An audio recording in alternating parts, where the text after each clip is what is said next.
네, 5월달은 가정의 달인데 옆에 계신 분들 혹시 부부가 되면 꼭 물어봐 주실 거거든요. 아직까지도 나 좋아? 아직까지도 괜찮아? 네.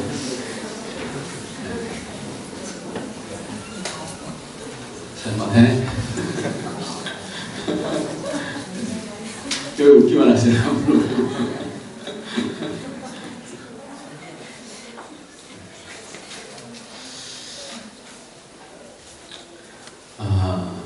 우리가 이 땅에서 만남들을 갖는데 그 만남 중에서 가장 중요한 만남이 아마 부부가 되지 않을까. 또 부부를 통해서 낳은 자녀가 우리의 관계에 있어서 가장 마음에 있고 때로는 아프고 때로는 가장 기쁘고 한 그런 부분들이 가정이지 않을까 생각을 합니다. 이번 5월달이 가정의 달이기 때문에 특별하게 가정에 대한 이해, 성경에서 말하는 가정은 어떤 가정인가 이런 부분들을 좀 살펴보려고 합니다. 보통 우리가 성경에 있는 가정들은 여러 사람들, 브리스길라, 아굴라 그런 가정들, 아주 좋은 가정들 많이 있죠. 그런데 오늘은 별로 이 부부에 대해서 언급하지 않는 그런 가정에 대해서 좀 얘기를 하려고 합니다. 제가 한번 질문을 할 테니까 여러분들 대답을 좀 해주세요. 라합이라는 사람 있지 않습니까? 라합 있죠? 고개를 좀 끄덕여 주세요. 라합 있죠? 라합의 남편이 누구죠? 김성환 주세요. 라합의 남편이 누구죠? 모르세요? 찾아보시라고요. 라합의 남편이 누구예요? 네, 살몬입니다. 라합과 살몬에 대한 두 사람과의 관계를 오늘은 좀 같이 나누려고 해요. 보통 브리스길라 아굴라 이렇게 사람들에 대해서 이렇게 부부가 나오는데 쭉 성경을 보면서 보다 보니까 라합과 살몬에 대해서는 별로 얘기하는 그런 부부로 언급해서 뭐라고 얘기하는 그런 내용이 없어요. 두 사람이 결혼을 했으니까 성경에서 족보 가운데서 나오겠죠. 족보에 나오는 사람들은 굉장히 중요한 사람들입니다. 그런데 이 족보를 생각하다 보니까 이 살몬이라고 하는 사람이 어떻게 라합이라는 기생하고 결혼을 했을까 하는 거예요. 만약에 여러분들이라고 한다면 그 사람의 전적을 알고 있다고 한다면 기생이라고 하는 그런 사람하고 여러분들이 결혼하고 싶은 그런 마음이 들었을까요? 어떻게 이 라합이라고 하는 사람을 살몬이라는 사람은 아내로 맞이했을까요? 평생토록 같이 살아야 되는데 여러분들 과거에 부정을 저질렀던 사람이 새로운 삶을 시작하기가 쉽지 않은 것 다들 알 겁니다. 어떤 전과자로 낙인이 찍혀버린 바 되면 아무리 개가 천선을 하더라도 세상에서 이렇게 받아들여지지 않습니다. 결국 어떤 대상에 대해서 부정적인 선입관으로 각인되어지면 그릇된 방향으로 가게 되는 낙인 효과라는 게 있어요. 낙인 효과. 이것이 스티그마 이펙트라고 하는데 이 부부관계에 있어서도 사람 관계에 있어서도 관계가 어떤 사람은 어떻다 그러면 그럼 사람 마음은 거기에 대해서 딱 낙인을 찍게 되어져요. 사람들 관계 속에서 여러분 잘 보세요. 어떤 사람은 이래 이렇게 하잖아요. 사람을 단정 짓게 되어지면 그러면 거기서부터 헤어나오기가 굉장히 쉽지 않습니다. 그 단정 지어지는 것 때문에 자녀들도 굉장히 힘들어할 수 있습니다. 여러분들 자녀를 대하면서 혹시 어떻게 얘기를 하고 관계를 맺으십니까? 야, 너 누구야? 너는 항상 왜 그러니? 이런 단정. 너는 그거밖에 안 돼. 라고 하는 단정.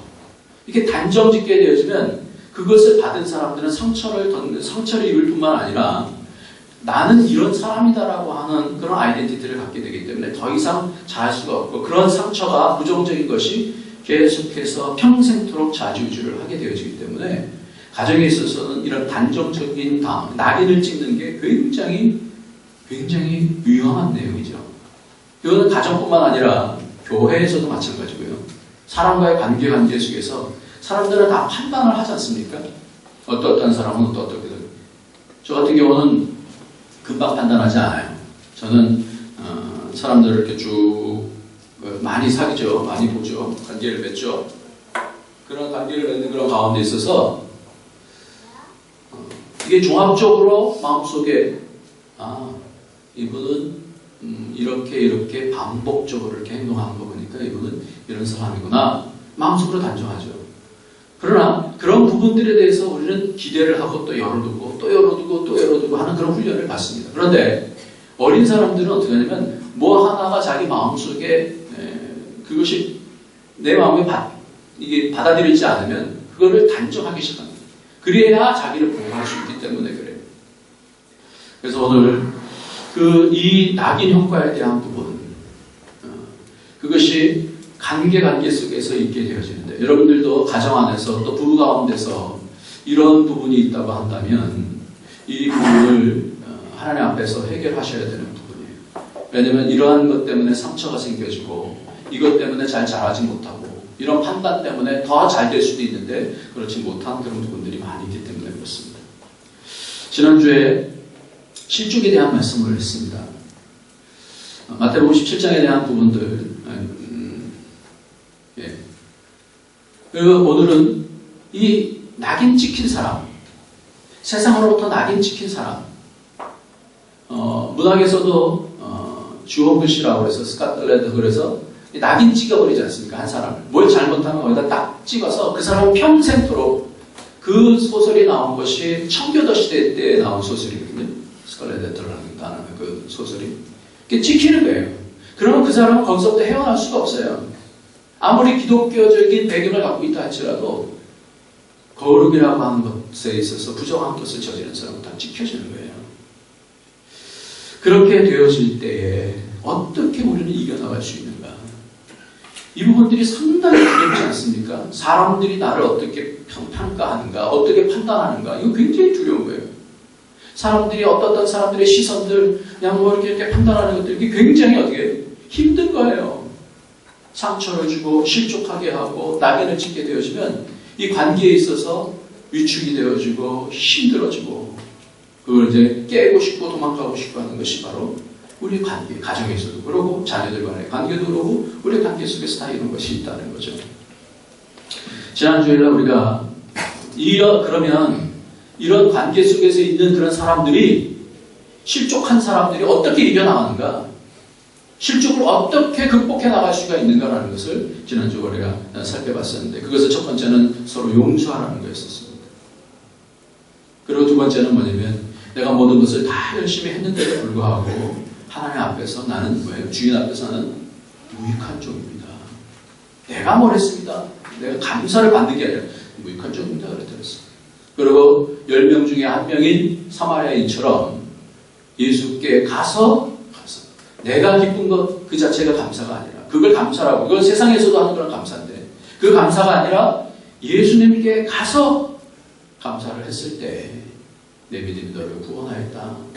그렇게 예수님께서 공포하는 것을 통해서 실족한 그런 사람들이 어떻게 회복이 되어지는지 그러니까 우리는 서로 상처 주고 서로 상처받고 실족하게 되어지고 낙인 찍고 낙인 찍힘을 받고 그런 삶을 산다는 거죠.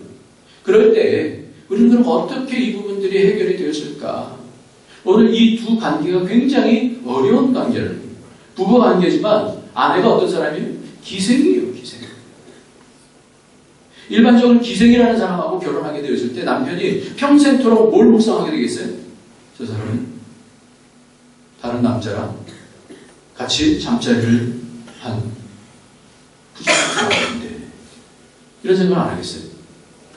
그런데 그것이 극복되지 않으면 부부생활을 계속 할 수 있을까요? 이 삶은 어떻게 해서 그런 상황을 극복할 수 있었을까요? 그리고 이 살몬의 삶이 행복했을까요? 결혼하려면 그런 부분들을 늘 생각했을 거 아니에요. 이런 부분들. 근데 이 사람은 행복했을까요? 여러분 어떻게 생각하세요? 행복했을까요? 행복했을까요? 살몬의 삶이 행복했을까요? 네, 오늘 이따가 보면 알아요. 행복한지 안 행복한지. 극복하지 않으면 행복할 수 없어요. 근데 극복하게 되어지면 행복하게 되는 거죠. 그 비결이 뭔가요? 실족을 극복할 수 있는 그런 방법. 오늘도 여전히 우리에게 상처가 없을 수 없습니다. 인생이 다 그래요. 그런데 상처만 묵상하고 있으면 그러면 사람은 잘하지 않아요. 전에부터 제가 이런 말씀을 드렸습니다. 어떤 아내가 남편에 대해서 계속해서 많이 불만이 있었어요. 그래서 그것을 적어놨어요. 12년 동안 적었어요. 그리고 매일마다 그거를 다시 보면서 묵상을 했어요. 어떻게 됐을까요? 이유하죠. 그러니까 우리에게 실족한 것도 너무 많아. 상처받은 것도 너무 많아. 근데 그것을 상처를 묵상하는 사람들은 그것을 극복할 수가 없어요. 그럼 어떻게 살몬은 극복하고 어떻게 라합은 그 일 가운데서 극복했을까? 라합은요, 기생이었음에도 불구하고 성경에서 계속해서 기생 라합이라고 그 이름을 그 앞에서 별명을 얘기해 주고 있습니다. 기생 라합이라고 항상 얘기하고 있습니다. 그 라합은 어떻게 그런 자신에게 갖게 되어지는 환경을 극복하고 성경 족보에 이렇게 쓰여지게 되었을까? 이 부부는 도대체 어떤 부부일까? 우리도 이 부부랑 다를 바 없어요. 우리에게 서로 상처가 되고 상처를 주게 되어지고 부부 가운데서 항상 기쁨이 있고 행복하기만 합니까? 아까 여러분들 서로서로 물어봤는데 어떤가요? 항상 기쁘던가요? 라합은 여리고성에서 율락을 하면서 살았던 여자입니다. 아니 어쩌면 그 당시에 주막집을 하게 되어지면 그런 일들을 자연스럽게 하는 그런 시대였는지도 모르겠습니다. 어떻든 간에 이스라엘 정탐꾼들이 그녀의 집으로 들어왔고 이 라합은 이 정탐꾼들을 왕의 명령을 거스리면서 지붕에 보내서 상대에 숨겼던 그런 사람입니다. 이것이 여호수아 2장 1절서부터 7절까지의 그 내용인데요. 여호수아가 시팀에서 두 사람을 정탐꾼으로 보내서 그 땅과 여리고를 엿보라 그래서 두 사람을 보내게 되었습니다. 그런데 들어갔는데 어떤 사람이 여리고 왕에게 어떤 정탐꾼들이 들어왔습니다. 그래서 여리고 왕이 라합에게 사람을 보내서 내게로 들어온 사람을 끌어내라 그랬더니 이 여인이 이미 그 사람들을 미리 숨겼습니다. 그래서 사람들이 내게 왔었으나 어디로 갔는지 나는 알지 못합니다 라고 얘기하고는 그 전에 미리 지붕에서 벌려놓은 선대에 숨겼었습니다. 이 여인이 자신에게 있어서 여러 가지 신분도 그렇고 여러 가지 상황이 좋지 않은 그런 상황이 있었음에도 불구하고 이 여인은 이 남성들을 지켜주게 되었습니다. 그러면서 이 사람은 자신이 창기라고 하는 것을 지금 어떻게 극복해 나가는가 우리는 그걸 봐야 되는데 살몬은 그런 가운데 있어서 이 라합을 아내로 들이게 되었습니다. 이스라엘 사람들이 이방 여자와 결혼한다는 거 이거 생각하지 못하는 내용입니다. 특별히 기생인데 부인으로 맞아진다는 거 얼른 납득이 가지 않습니다. 예수님께도 사람이 그렇게 얘기를 했습니다. 예수님 당신은 어떻게 세리와 창기를 세리는 돈에 대한 문제 때문에 창기는 뭐예요? 성적인 그런 문제 때문에 버려진 사람들이 낙인을 찍은 사람이에요.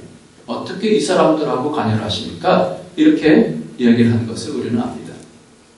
이 창녀였던 라합은 어떻게 자신의 상처를 극복할 수 있었을까요? 우리의 인생은 이렇게 실족과 상처 속에서 살아갑니다. 어떻게 이 상처를 이기고 결혼을 했을까? 그들의 결혼은 행복했을까? 그렇다면 행복은 어떻게 얻어지는 것일까? 우리의 가정은 행복한가? 우리의 부부관계는 좋은가? 우리의 가정은 그런 여러 가지 실족 가운데서 극복한 그런 가정인가?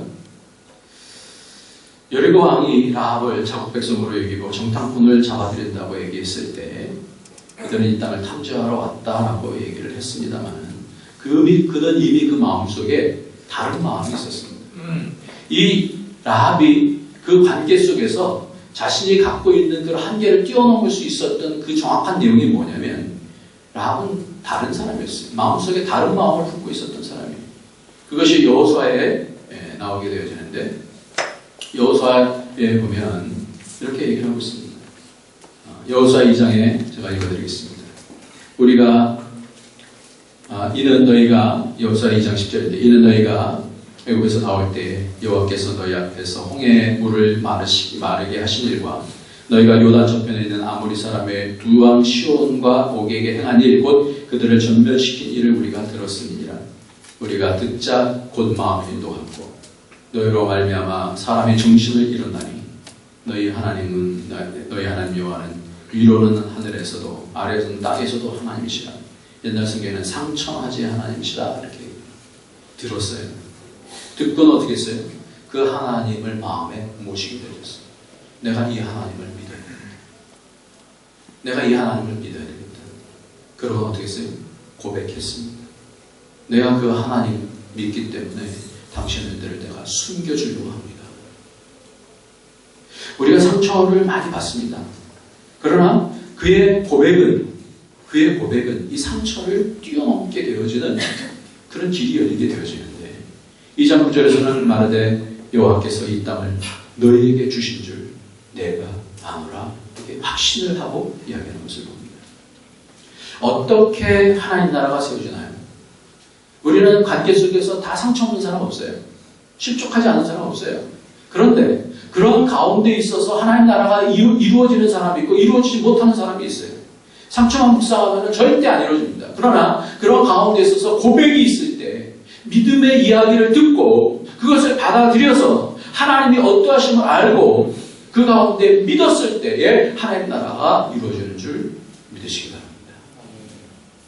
베드로가 그렇게 했어요. 베드로는 어부예요. 그냥 한 시골 선생 쫓아다녔던 사람이에요. 근데 그가 그렇게 고백했어요. 주는 그리스도시요 사람들은 나를 구원하니 너희는 나를 구원하니 할 때 주는 그리스도시요 살아계신 하나님의 아들이십니다라고 얘기했을 때 네 고백 위에 내가 교회를 세우겠다 이렇게 얘기합니다. 하나님 나라가 어떻게 이루어지느냐? 자신의 형편과 처지에 대해서 묵상하는 것이 아니라 그것을 뛰어넘고 하나님에 대한 것을 고백했을 때 예수님을 고백했을 때 예수님을 만났을 때 바뀌어지는 거예요. 지난주 말씀을 드렸었죠. 베드로가 배 깊은 곳에 가서 그물을 던져라 했을 때 가득 차니까 자기 생각 속에 묶여있지 않냐고 주여 나를 떠나소서. 누가 보였어요? 주여 나를 떠나소서. 주님이 보이기 시작했을 때 그런 고백이 있을 때 하나님이 만나졌을 때 상처가 치료되어지고 회복되어지는 줄 믿습니다.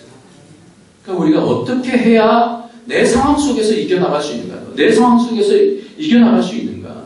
이 라합은 분명하게 이 정탐꾼이 왔을 때 사실 이 정탐꾼을 숨겨준다는 것은 매국노짓이에요. 자칫 잘못하면 어떻게 죽을 수 있는 그런 환경이에요.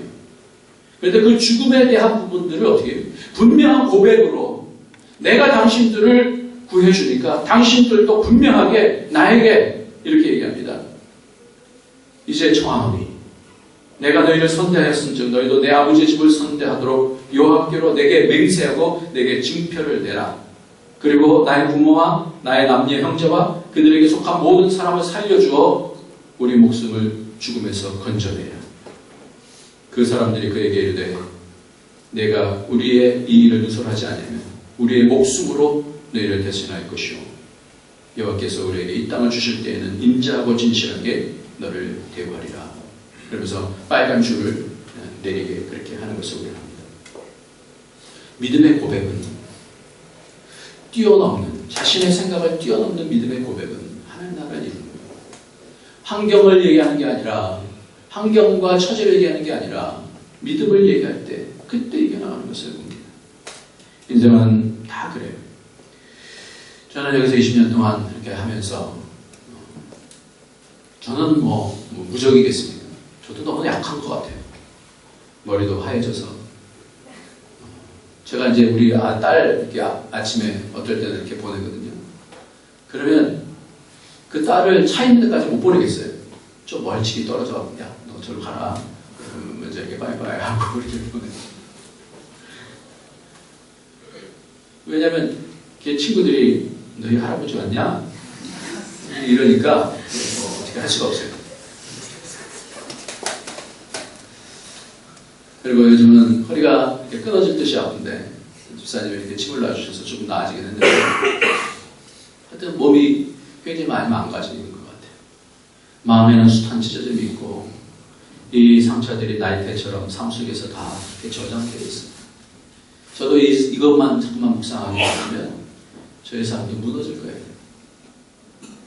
그러나 상처가 인생을 망가뜨리기도 하지만 상처가 영광의 상처가 바뀔 수도 있다는 겁니다.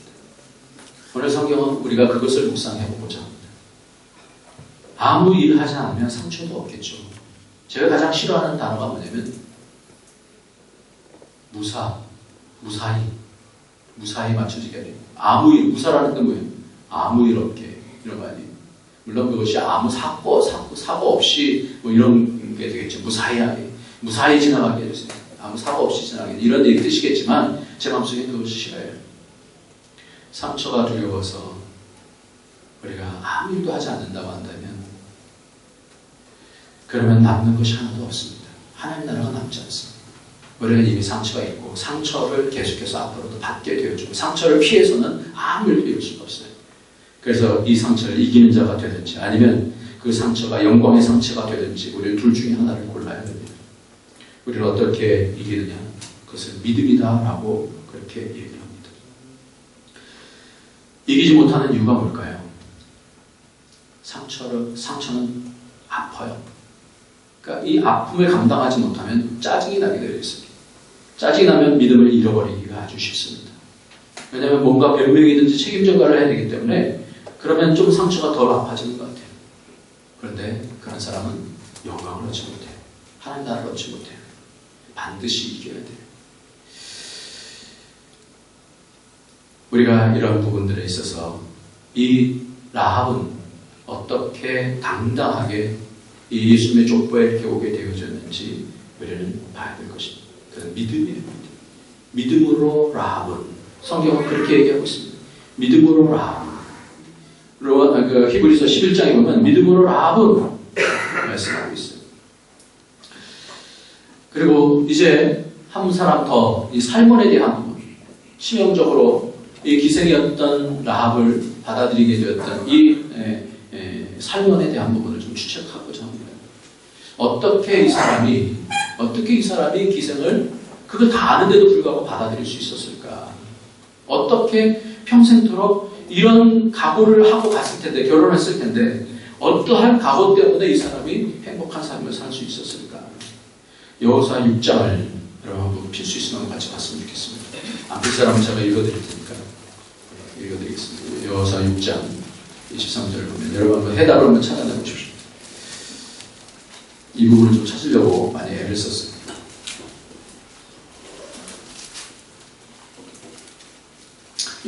여호수아 6장 22절부터 한번 몇 절 보겠습니다. 같이 했습니다. 시작. 여호수아가 그 땅을 정탐한 두 사람에게 이르되 그 기생집에 들어가서 너희가 그에게 맹세한 대로 그와 그에게 속한 모든 것을 이끌어내라 하매 정탐한 젊은이들이 들어가서 라합과 그의 부모와 그의 형제와 그에게 속한 모든 것을 이끌어내고 또 그의 친족도 다 이끌어내요. 그들을 이스라엘의 지경 밖에 두고 무리가 그 성과 그 가운데 있는 모든 것을 불사르고 은금과 금철 이고는 여호와의 집 곳간에 두었더라. 여호수아가 기생의 라합과 그의 아버지 가족과 그에게 속한 모든 것을 살렸으므로 그가 오늘까지 이스라엘 중에 거주하였으니 이는 여호수아가 에르고를 정탐하려고 보낸 사자들을 숨겼습니다. 어떻게 받아들였을까요? 저는 이 말씀을 보면서 묵상하면서 어떻게 받아들였을까? 요즘 시대라면 어떻게 받아들였을까? 여러분들 요즘 젊은이들이 여기 보면 뭐냐면 젊은이라는 것이 내 마음속에 딱 꽂혔어요. 젊은이. 요즘 젊은이들은 총각인데도 불구하고 결혼하고 혼자 된 사람 뭐라 그러죠? 돌싱들하고 이렇게 결혼을 하잖아요. 그 어떤 용기 때문에 그렇게 결혼을 할까? 그런 걸 보면 젊은이기 때문에 그래요. 오늘 여호수아가 두 사람을 보냈는데 뭐냐면 누구예요? 젊은이에요. 젊은이. 결혼한 사람들이 아니에요. 이 사람은. 젊은이에요. 젊은이. 젊은 청년들인데 이 라합을 본 거예요. 그런데 이 사람은 어떻게 했어요? 자기들이 죽을 수밖에 없는 그런 형편이 딱 닥쳤어요.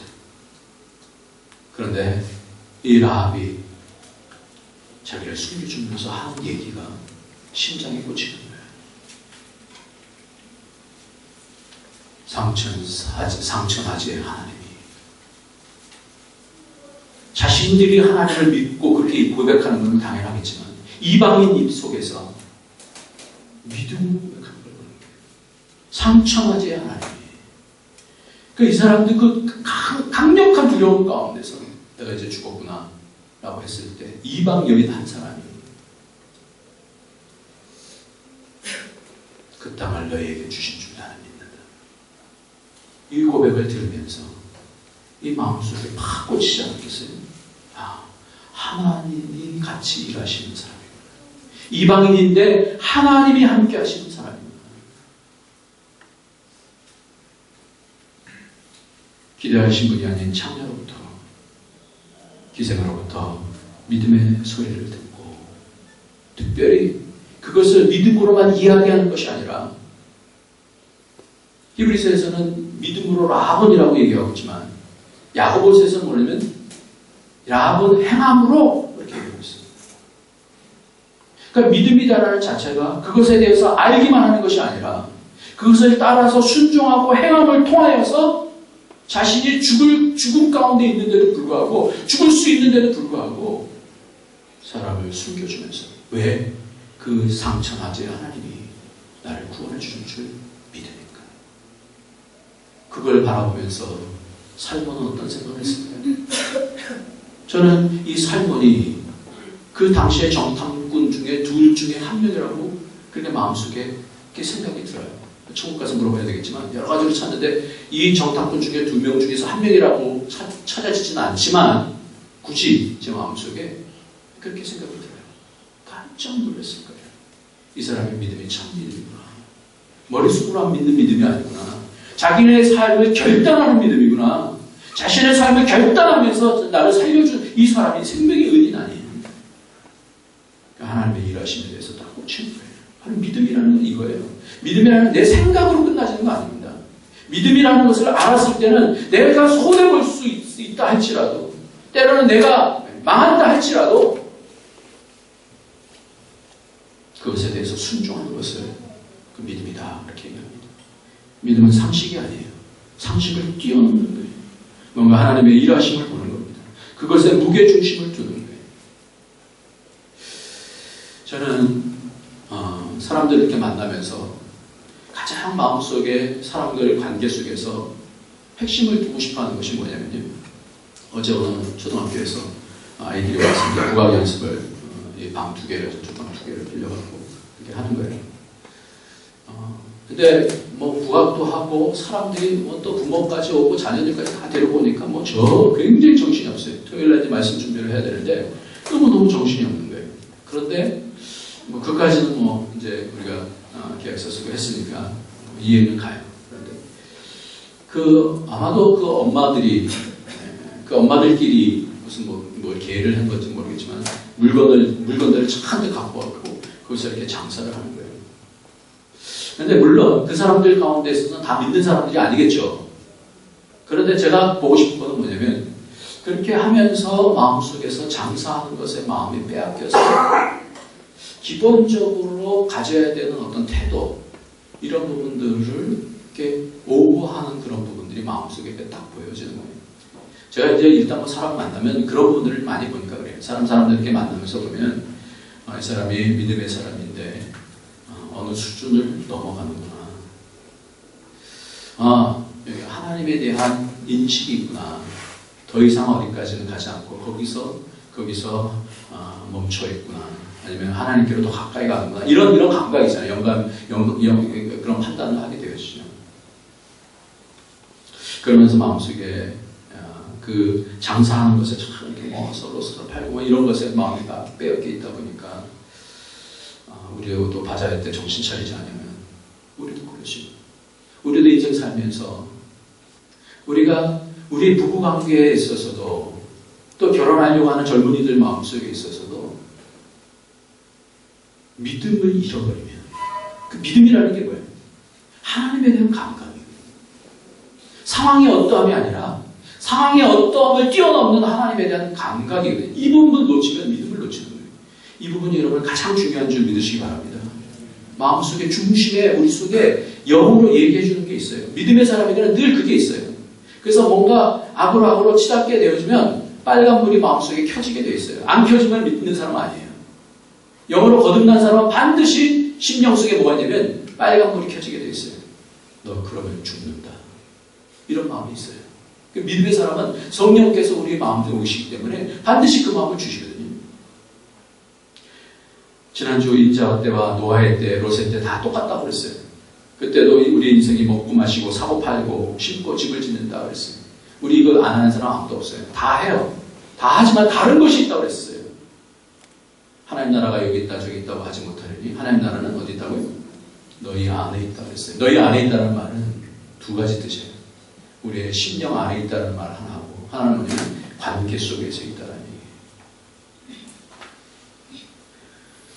그래서 우리에게는 너무 인간적인 계산이 많다 보면 영성이 상실되기가 쉬워요. 하나님의 일하심 앞에서 늘 서야 되는데 사람은 완벽하지 않습니다. 여러분 목사도 완벽하지 않아요. 여러분 목사 완벽하게 기대하지 마시기 바랍니다. 완벽할 수도 없고 완전하지도 않습니다. 그러나 중요한 것은 뭐냐면 사람들은 다 연약해요. 실족도 있고 실수도 있고 상처도 있고 다 그래요. 그러나 그 가운데서 가장 중요한 것은 뭐냐면 하나님이 그 가운데서 일하시면 그걸 쓰면 되는 거예요. 하나님이 그 가운데서 일하시는가 아니면 내 생각 속에 있는가 아니면 하나님이 그 가운데서 일하시는가. 누구든지 놓치지 말아야 될 것은 하나님의 일하심. 그것을 찾아야 되고요. 그것을 놓치려고 할 때는 그 누구도 목사를 할지라도 그것이 죽음이에요. 감사가 내 감사가 아니듯이 내 의가 아니듯이 내 만족이 아니듯이 내 공치사가 아니듯이 이것은 세상도 다 아니고 우리의 감사는 어디까지 가야 돼요? 하나님에 대한 느낌까지 가야 돼요. 하나님 앞에 바로 뼈까지 가야 되는 거예요. 살몬은 그 부분에 마음을 드립니다. 한번 잘 보세요. 살몬이 어떻게 그 여인을 받아들였을까요?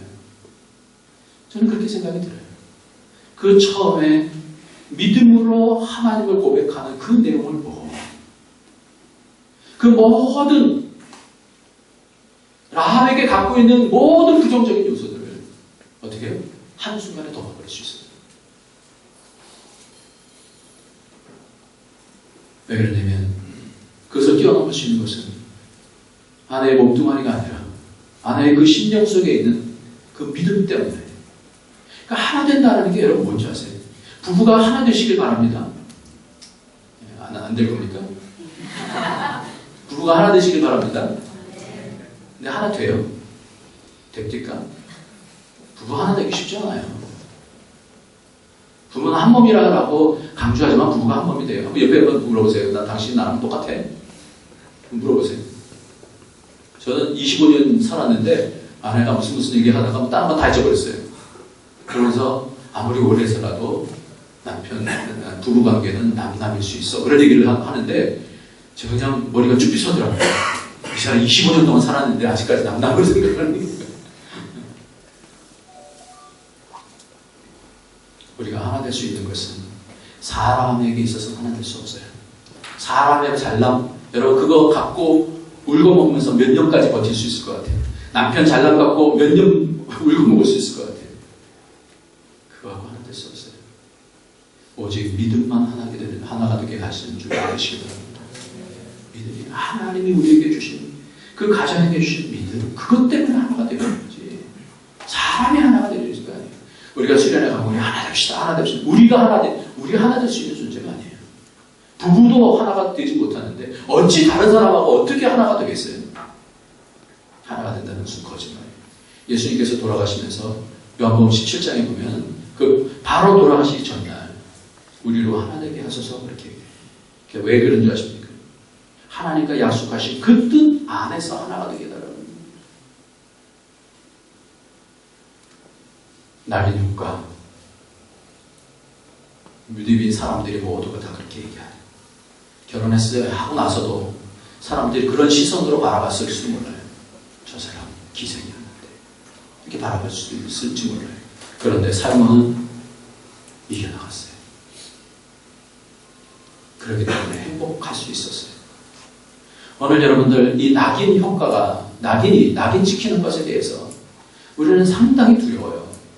사람들에게 낙인 지키면 상당히 사람들은 목사님 기도 제목을 얘기하면서도 목사님 이 말씀은 다른 사람들한테 꼭 얘기하지 마세요. 왜 그런지 아세요? 다른 사람들 알면 마음대로 생각할 수 있거든요. 그럼 판단하고 단정짓게 되어지고 그럼 그 사람은 그렇지 않은데도 불구하고 그렇게 되어 가요. 그렇게 가요. 그렇게. 그러니까 그 낙인 효과가 우리에게 굉장히 두려워요. 그러나 성경에 보면 이 낙인을 스스로 맞으려고 한 사람이 있어요. 여러분 신약에서 낙인을 스스로 찍기를 원하는 사람이 있는데 혹시 그 사람이 누군지 아세요? 갈라디아서 한번 볼까요? 갈라디아서 미안합니다. 성경 찾기에서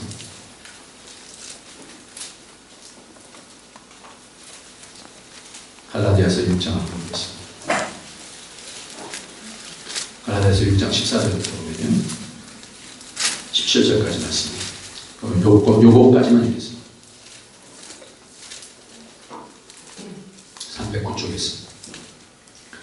그러나 시작. 그러나 내게는 우리 주 예수 그리스도의 십자가로 결코 자랑할 것이 없으니 그리스도로 말미암아 세상이 내게 대하여 십자가에 못 박히고 내가 또한 세상 내에 대하여 그러하니라. 할례나 부할례가 아무것도 아니거든 오직 새로 지으심을 받는 것만이 중요하니라. 무릇 이 규례를 행하는 자에게와 하나님의 이스라엘에게 평강과 긍휼이 있을지어다. 이후로는 누구든지 나를 괴롭게 하지 마라.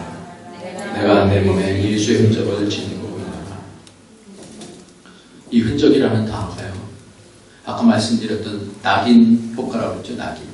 스티그마라고 그랬는데 이 흔적이라는 단어가 원어가 스티그마예요. 스티그마. 내 몸에 예수의 낙인을 찍었다. 내가 예수의 낙인을 가지고 있다. 이렇게 얘기를 하고 있어요. 이 사람은 이 스티그마 이펙트를, 낙인 효과를 사람들은 다 두려워했지만 이 사람은 나는 그리스도의 사람, 나는 십자가의 사람이다. 나는 십자가를 자랑하는 사람이다. 나는 오히려 수치를 자랑하는 사람이다. 나는 그리스도 예수, 주 예수 그리스도의 십자가 외에는 결코 자랑할 것이 없으니. 세 사람들이 뭐라고 그러는지, 세상이 어떻게 판단하는지 나에게는 예수의 존재다. 더 이상 나를 괴롭게 하지 마. 어떻게 이렇게 사도 바울은 고백할 수 있었을까? 묵상하다 보니까 이 글이 착 들어와요. 15절 우리가 할례나 무할례가 아무것도 아니거든. 형식적인 그런 것이 아무것도 아니거든. 오직 새로 지으심을 받는 것만이 중요하니라. 새로 지으심을 날마다 받는 것. 예수의 그 감동, 예수의 은혜가, 십자가의 그 은혜가 내 속에 있는 것을 확인이 되어지니까 새롭게 지으심을 받는, 날마다 이 세상 사람이 아니라 하나님의 나라의 사람으로 거듭나지는 것을 내가 내 속에서 아니까, 내가 무슨 옷을 입는지 아니까, 그것이 낙인이라는 건 뭐예요? 상처예요, 상처. 상처가 지워지지 않은 상처가 낙인입니다. 근데 그것에 대해서 나는 자랑한다. 어떻게 그럴 수 있을까요? 살몬이라는 사람은 어떻게 그러한 낙인을 극복할 수 있었을까요? 살몬을 영어로 하면 뭐예요? 영어로 살몬이 뭐죠? 연어잖아요, 연어. 근데 이 살몬이라는 뜻은, 이름은 연어라는 뜻이 아니라 옷 입는다는 뜻이에요. 옷 입는다. 우리가요, 세상의 옷을 입으면 힘들어져요. 그러나 십자가의 옷을 입으면 내 속에 있는 그 모든 상처들이 예수의 흔적이 된다는 거예요. 왜 이렇게 상처를 이기고 부끄러움을 이기는 것이 중요할까요? 이것이 우리 인생의 과정인 것 같아요. 이거는 사람과의 관계에 있어서는 다 상처가 없을 수가 없어요. 예수님께서 말씀하셨어요. 요한복음 4장에 보면 사마리아 여인이 12시에 정오에 물들어 와요. 이 사람은 어떻게 라합과 비슷한 사람인지 모르겠어요. 그러나 이 사람이 처음에는 모든 사람의 눈빛을 피해서 12시에 왔는데, 정오에 왔는데 예수를 만나고 나서 뭐라고 그러지 아세요? 내가 예배드리고 싶어요. 사람들은 예루살렘에서 예배드린다 그러는데 우리는 그리심산에서밖에 예배드릴 수가 없어요. 내가 예배드리고 싶어요. 갑자기 얘기를 해요. 당신 선지자입니까? 예배드리고 싶어요.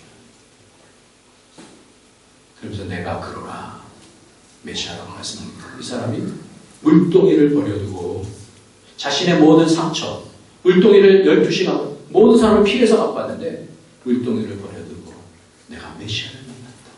내가 메시아를 만났다. 자신의 어떻게 상처를 뛰어넘어서 내가 메시아를 만났다. 언제 상처가 극복됩니까? 주님을 만나면 상처가 극복되는 줄 믿습니다. 사람의 위로로 상처가 극복되지 않아요. 나에게 잘해주면 상처 잠깐 극복되는 것 같아도 극복되지 않아요. 우리에게 극복되는 건 뭐냐면 주님을 만나면 상처는 회복되어집니다. 살몬은 그 부분을 알았어요. 그 사람이 그 라합에게 있어서의 그분이 그 라합이 하나님 앞에 서 있는 것을 봤어요. 이 사람이 행복했는지 안 행복했는지는 아까 제가 말씀을 드렸습니다. 아까 성경을 읽었었습니다. 살몬은 보아스를 낳고 보아스는 오벳을 낳았어요. 보아스의 아버지가 누구예요? 보아스의 아버지가 누구예요? 살몬이에요. 여러분 잘 생각해 보세요. 보아스가 이방 여인 룻을 데리고 올 때 그냥 데리고 갔을까요? 아니면 그 아버지를 봤을까요? 너무나 당연한 일이에요. 룻을 데리고 왔을 때에 그 룻을 자기 아내로 삼았을 때는 그 아버지가 이방 여인을 데리고 와서 하나님의 나라가 이루어지는 족보가 된 것을 보면서 우리 아버지가 예수로 옷 입었지, 우리 아버지가 십자가로 옷 입었지, 이 부분을 보지 못하면 그 보아스는 그렇게 하지 않았을지도 몰라요. 왕의 가문이 된다는 것은 어떤 것일까? 성경은 그렇게 얘기해 주고 있어요. 그 족보를 보니까 살몬도 그렇고 보아스도 그렇고 이방 여인을 데리고 와요. 부정한 여인들을 다 데리고 와요. 이상하죠, 족보가? 그런데 그것을 다 상처를 이겨나가고 왕의 가문이 탄생되어져서 살몬은 보아스를 낳고 보아스는 오벳을 낳고 오벳은 이새를 낳고 이새는 다윗을 낳았다. 다윗의 아버지의 이새의 할아버지가 바로 살몬입니다. 한 사람이 믿음을 통해서 그 가정에 하나님 나라를 오게 한 것, 우리가 유심히 살펴봐야 되는 것이 아닌가 싶어요. 우리 가정에도 상처가 있고요. 부자와 관계도 상처가 있을 수 있고, 부부 관계도 그럴 수 있어요. 사람과의 모든 관계 속에서 그럴 수 있어요. 그러나 믿음을 통해서 하나님을 만나게 되면 그 모든 상처를 다 오히려 상처를 뛰어넘지 않는 영광을 아는, 그 상처가 영광의 상처가 될 수 있는 그런 복이 있게 되는 줄 믿습니다. 살몬 라합 부부, 그 가정 어떤 가정인가? 어떻게 서로를 받을 수 있었을까? 믿음으로 하나님의 일하시는 것이 예수님의 이름으로 축원합니다. 아직 청년이면 여러분 믿음을 보시기 바랍니다. 그 믿음이 자기 확신이 아닌 하나님의 일하시는 그런 사람인가? 저 자매가 하나님과 같이 일하는 사람인가? 저 남자친구가 하나님과 같이 일하는 사람인가? 하나님의 영광이 있는가? 여러분 얼굴 예쁜 것보다 그 심령에 하나님을 향한 믿음의 고백, 그 확신이 있는지 보고 하나님을 확신한 자를 선택하시기 바랍니다. 살몬을 통해서 다윗이 나와 마음과 가능한 그런 복이 우리의 믿음을 통해서도 우리의 가문을 통해서도 있어지기를 예수님의 이름으로 축원합니다. 기도하겠습니다. 이제 함께 기도합시다. 하나님, 우리에게는 다